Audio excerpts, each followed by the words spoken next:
जय हिंद फ्रेंड्स, नमस्ते प्रणाम। आज की इस वीडियो में देखते हैं केमिस्ट्री पार्ट 2। केमिस्ट्री का फर्स्ट चैप्टर हम लोग स्टार्ट कर चुके हैं, केमिकल रिएक्शन एंड इक्वेशन। आज उसका सेकंड पार्ट होने वाला है।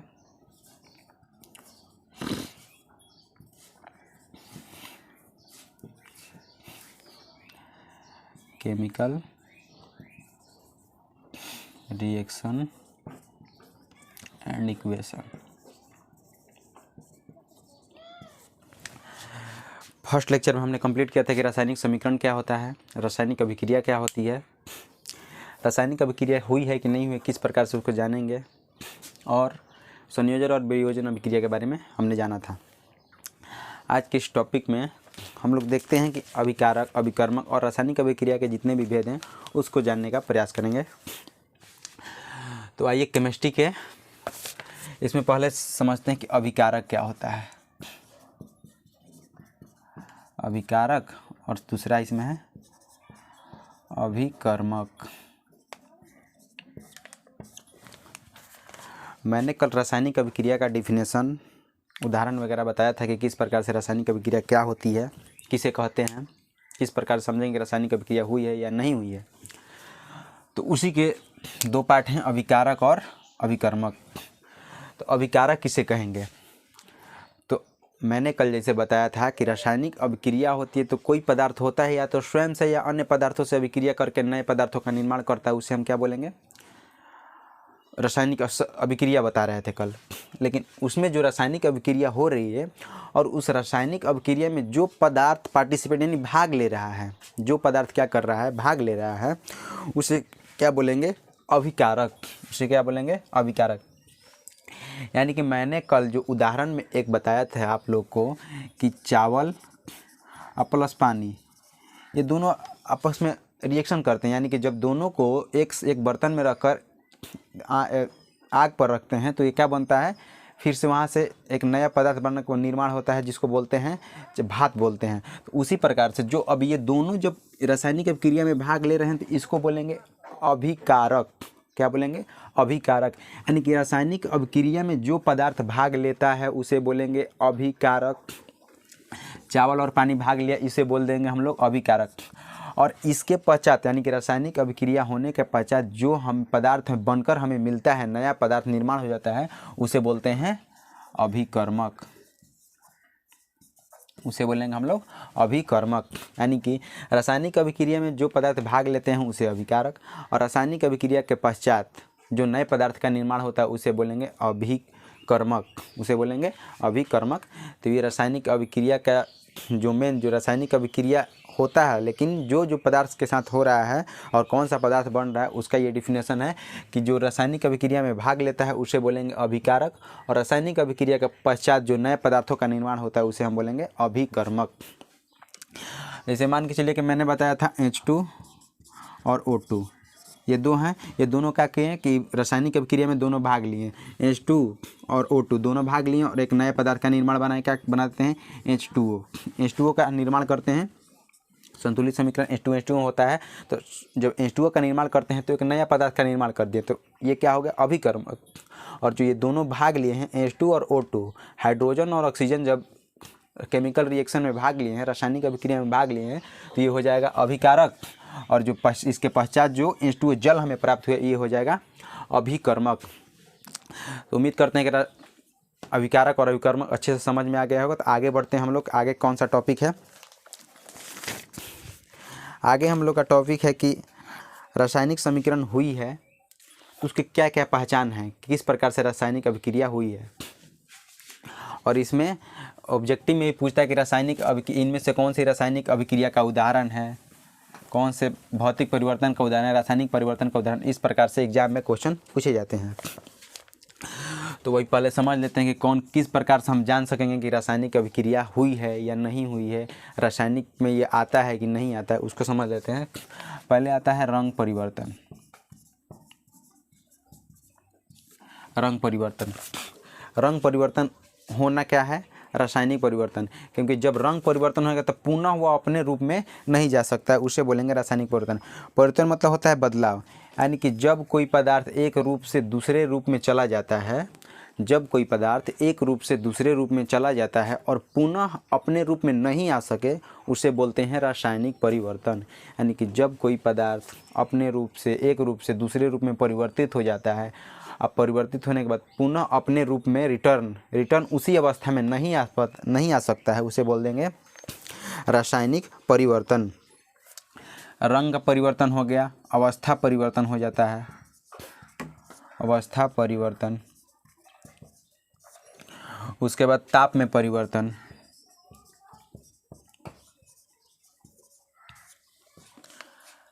गैस का निकलना,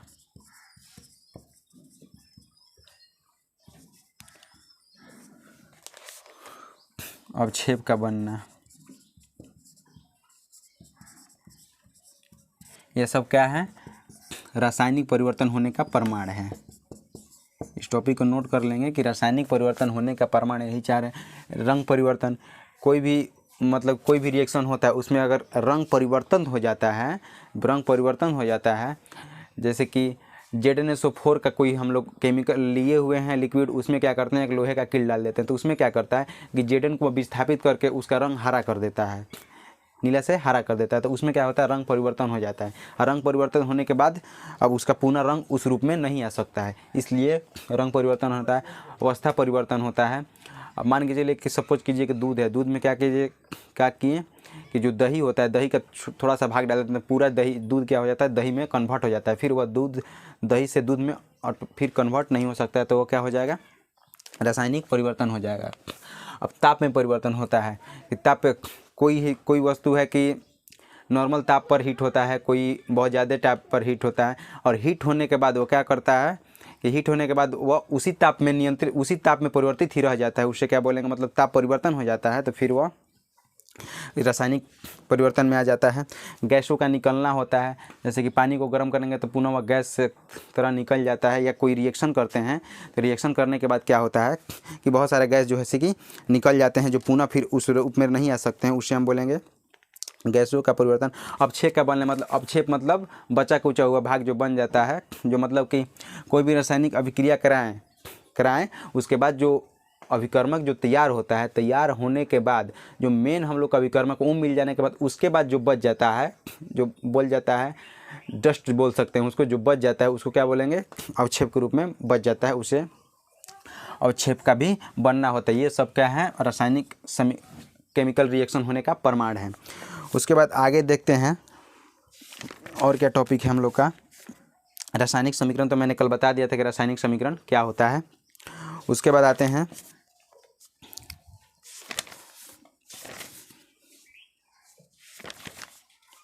संयोजन अभिक्रिया, वियोजन अभिक्रिया, शायद मैं कल बता दिया था, एक बार उसको नॉर्मली बस थोड़ा सा रिवाइज करते हुए चलते हैं कि रासायनिक संयोजन अभिक्रिया क्या होता है, वियोजन अभिक्रिया क्या होता है। संयोजन मतलब मैं बताया था संयोग, जोड़, संयोग होता है कि जब कोई दो पदार्थ आपस में जुड़कर एक नए पदार्थ का निर्माण करते हैं, उससे बोलेंगे हम लोग क्या, संयोजन अभिक्रिया। वियोजन अभिक्रिया मैंने बताया था कि जब एक पदार्थ टूटकर दो नए पदार्थों का निर्माण करता है भिन्न गुणों वाले, तो उसे क्या बोलेंगे, वियोजन अभिक्रिया। इतना तक क्लियर था। आगे उसमें बढ़ते हैं कि आगे कौन सा हम लोग को टॉपिक पढ़ना है। आता है विस्थापन अभिक्रिया, आ रहा है हम लोग का विस्थापन अभिक्रिया। यही अभिक्रिया जिंदगी में आग लगाने वाला अभिक्रिया है, विस्थापन अभिक्रिया। विस्थापन अभिक्रिया ऐसा अभिक्रिया है कि एक पदार्थ अपने पार्टनर को छोड़कर दूसरे के साथ शिफ्ट हो जाता है, उसी को बोलते हैं विस्थापन अभिक्रिया। मतलब कि एग्जाम्पल की तरह समझा देते हैं। एक है Fe प्लस CuSO4। CuSO4 एक साथ है, इसमें दो हैं, कॉपर और सल्फर डाइऑक्साइड। यहाँ पर Cu है और SO है, और यहाँ पर क्या करते हैं, Fe, लोहा को लाएं और लोहा का लाकर इसके साथ अब रिएक्शन करा दिए। रिएक्शन जैसे ही कराएंगे तो अब ये क्या करेगा कि कॉपर को निकाल के बाहर करेगा और इसमें नया समीकरण क्या बनेगा, FeSO4 का निर्माण, FeSO4 का निर्माण कर दिया इसके साथ जुड़ के, और Cu को क्या कर दिया, बाहर कर दिया। यानी कि जब दो के साथ, अगर जब दो पार्टी हो उसमें थर्ड पार्टी आकर एंट्री मारकर इनके हंसते खेलते जीवन को बर्बाद करके खुद उसमें कन्वर्ट हो जाता है और उसको बाहर निकाल देता है, उसको क्या बोलेंगे, विस्थापन अभिक्रिया। यानी कि लोहा है और कॉपर और सल्फर का एक समीकरण दिया हुआ, इसके साथ क्या करता है, अभिक्रिया करके खुद ही इसके साथ विस्थापित होकर उसको बाहर विस्थापित कर देता है, उसे क्या बोलते हैं हम लोग, विस्थापन अभिक्रिया। यानी कि वैसी अभिक्रिया जिसके यौगिक विलयन खुद को क्या करते हैं, खुद विस्थापित कर देता है। यानी कि कोई दूसरा विलयन आया और उसके साथ क्या करते हैं, अभिक्रिया करके विस्थापित कर देता है, तो उसे क्या बोलते हैं, विस्थापन अभिक्रिया। यहाँ पर वही बता रहे थे कि जब कोई दिया हुआ है पदार्थ और इसमें दूसरा पदार्थ आकर रिएक्शन किया, रिएक्शन करने के बाद उसके एक परमाणु को क्या कर विस्थापित करके खुद उसका स्थान ग्रहण कर लेता है, उसे हम बोलते हैं विस्थापन अभिक्रिया। एक बार और ध्यान से समझेंगे कि विस्थापन अभिक्रिया होती क्या है। यानी कि जब कोई पदार्थ दूसरे पदार्थ या विलयन के यौगिक के साथ अभिक्रिया करके उसमें जो उपस्थित तत्व उसके साथ अभिक्रिया करके उसको विस्थापित करके खुद उसका स्थान ग्रहण कर लेता है, उसे क्या बोलते हैं, विस्थापन अभिक्रिया। यानी कि लोहा कॉपर सल्फेट के साथ क्या करता है कि जब लोहा क्या करता है, अभिक्रिया करेगा, अभिक्रिया करने के बाद लोहा कॉपर को विस्थापित करके कॉपर का खुद स्थान ग्रहण कर लेता है, उसे हम क्या बोलते हैं, विस्थापन अभिक्रिया। सपोज एक समझिए एग्जाम्पल से, आप निकले हैं मार्केट, ठीक, आप निकले हैं मार्केट अपनी वाली के साथ को लेकर निकले हैं मार्केट, अपनी वाली के साथ को लेकर बाज़ार में गए। बाज़ार में जाने के बाद आपका दोस्त मिल गया, आपका दोस्त मान के चलिए मिल गया रामू मिला। आप मान के चलिए खुद हैं सोनू, आपकी गर्लफ्रेंड का नाम है चंपा। अब आप दोनों मार्केट में निकले और यहाँ मिला राम।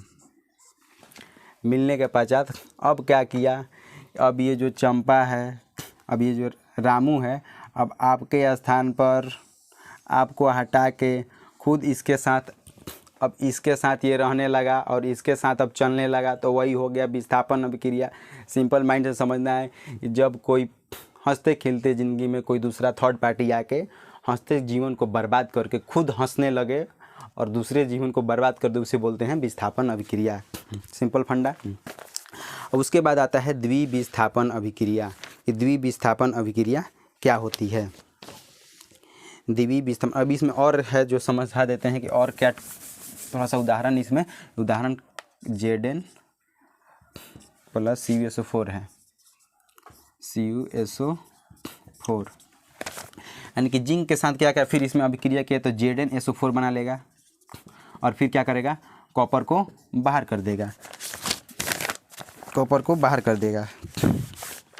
वैसे ही Pb प्लस CuCl2 है, इसके साथ अभिक्रिया क्या करता है, PbCl2 प्लस Ca को क्या करेगा, कैल्शियम को बाहर कर देगा। तो वही बस है विस्थापन अभिक्रिया में कि एक पार्टी को मतलब विस्थापित कर देना है और उसके साथ अपने खुद को संगठित कर लेना है, तो उसी को बोलते हैं विस्थापन अभिक्रिया। उसके बाद एक आता है द्विविस्थापन अभिक्रिया, या उसको बोलते हैं उभय विस्थापन अभिक्रिया। विस्थापन अभिक्रिया को एकल विस्थापन अभिक्रिया भी बोलते हैं, विस्थापन अभिक्रिया को एकल विस्थापन अभिक्रिया भी बोलते हैं। यानी कि एक विस्थापन की एक ही इसमें क्या होता है, एक ही को विस्थापित किया जाता है। अब इसके बाद आता है द्विविस्थापन। द्विविस्थापन में उसका नाम सुनने से ही लग रहा है कि द्वि मतलब दो होता है, यानी कि उसमें दो का विस्थापन होने वाला है। तो द्वि का विस्थापन होने वाला है, तो आइए उसको देखते हैं कि द्विविस्थापन अभिक्रिया में क्या क्या होने वाला है। द्विविस्थापन अभिक्रिया,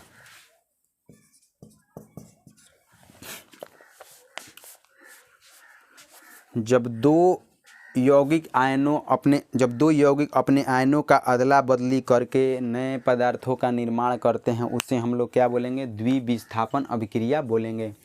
यानी कि जब दो यौगिक अपने आयनों का क्या करते हैं, आदान प्रदान करते हैं। इसका मतलब कि तू हमार रखो हम तहार रखें, उसके बाद उसी को क्या बोलते हैं, द्विविस्थापन, यानी कि अदला बदली कर लेता है। पहले के समय में अदला बदला प्रक्रिया ही चलता था, यानी कि धान के बदले हम गेहूँ ले लेते हैं, तुम मेरा धान ले लो, मुझे गेहूँ की जरूरत है तुम मुझे गेहूँ दे दो और मैं तुम्हें धान दे देता हूँ। बस वही प्रक्रिया यहाँ फॉलो होने वाला है कि द्विविस्थापन। इसमें लाइफ का बर्बादी नहीं है, इसमें सब मेंटेन करके चलता है। अब उसको समझते हैं कैसे। अब एक हम लोग ले लेते हैं उदाहरण Na2SO4 प्लस BaCl2। अब यहाँ पर ले लिए। अब क्या किए कि यहाँ पर NaSO4 ले लिए और BaCl2 ले लिए, दो हमने यौगिक ले लिया है। अब दो यौगिक के आयन क्या करेंगे, एक दूसरे के साथ अदला बदली करेंगे, यानी कि तू अपन वाला हमरा के दे दो, हमारा वाला तू अपना पास रख लो। तो वही करना है इसमें करेगा। वही करने के बाद एक नया पदार्थ का निर्माण करेगा। पहले जो है अब इसमें Na है यानी सोडियम, ये क्या करेगा, अब इसके साथ Cl2 के साथ जाएगा और बेरिलियम इधर है तो ये कहाँ आ जाएगा, SO4 के पास आ जाएगा। तो सोडियम इसमें चल जाएगा, NaCl2 में चल जाएगा, यानी सोडियम क्लोराइड बनेगा। अब BaSO4 का निर्माण क्या करेगा, अब ई करेगा साथ में मिलकर। तो वहीं पर BaSO4 का ही निर्माण कर दिया, BaSO4 प्लस 2NaCl2 का निर्माण किया।